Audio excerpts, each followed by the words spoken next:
Hi, everyone. Welcome to Our Disabled Future, a series where disabled voices lead the way. I'm your host, Nico, and it is a good day for disability inclusion.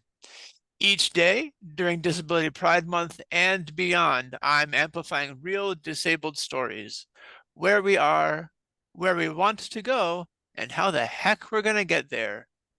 Together, I hope. Today, I'm thrilled to be joined by Shadi. Let's dive in. Hi, Shadi. Thank you for joining me. Hi, thanks for having me. Of course. So, tell us about yourself and about your disabled life. Okay. I am Shaideh. I have an autoimmune disease, rheumatoid arthritis, but I am oxygen dependent because of a bout I had with COVID in 2023. I was in the hospital for 3 months, basically fighting for my life, and then I had to learn how to walk and talk and eat and all those things again because I one foot in the grave and one foot on earth. So, but I'm here to live to tell about it. So I know about being disabled with oxygen tanks and adaptive devices, wheelchairs, you name it. So I've had an experience full spectrum. Yes. Thank you for that vulnerability and that story. What Mhm. does a disability-friendly future look like for you?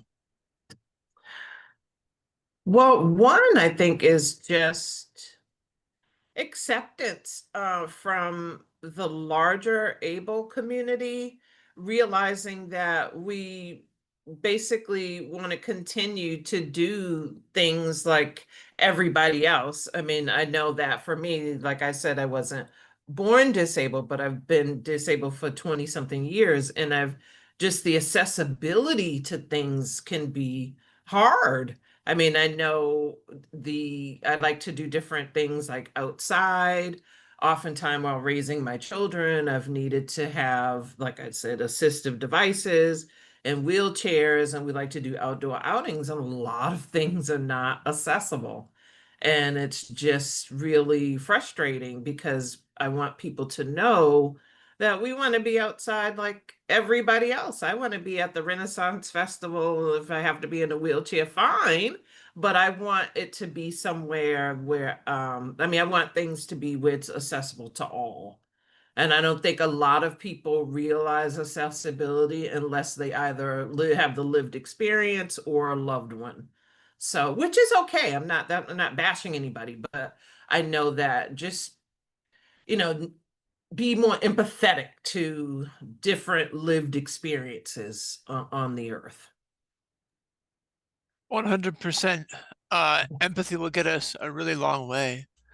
I think it's really easy to look at the status of disabled people and say, oh, we need to be more empathetic towards them. Or we just need to make the environment more accessible, whether that's physical accessibility or online accessibility as well.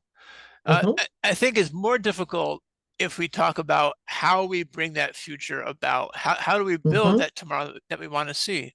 But what do mhm. you think? What's our strategy? One of the largest strategies that I can think of in the workplace right now, where there's so many people being required to go back to the workplace, and remote work wasn't just for, COVID times. Remote work could be lifeline for someone like me that, like I said, oxygen dependent. I have a concentrator that I'm on 24 hours, and I have tanks if I go outside. But remote work for somebody like me that has the oxygen dependency, or maybe someone who's immobile, we still have a brain to, do work and contribute to society. So that would be nice to have more flexibility and inclusion in the workplace.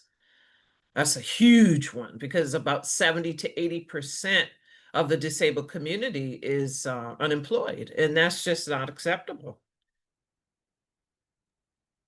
I agree, it's not acceptable. Mhm, One thing I have found is that even if there are disability inclusive hiring practices at this employer or that company, there mhm, aren't any follow through So Right. you could hire a bunch of entry-level disabled people, but Mhm. 6 months, 12 months in, maybe they're all gone. Maybe you have two Mhm. left and they don't get promoted. What kind of Mhm. message does that send? Right. Exactly. Shadi, I've had a great time speaking with you today. I Thank want to you. share this last question uh, Mhm. just to give space where you and I, as disabled people, can do something we rarely get a chance to. Promote Mhm. ourselves, brag about ourselves, Mhm. share something cool we've done recently or something we still Okay. have in progress. If you want folks to find you online, where can they do that? This is your Okay. chance to be your own cheerleader. Let's hear. Okay. Okay. Well, they can find me at the Purple Spoonie on Instagram. I have an Instagram account.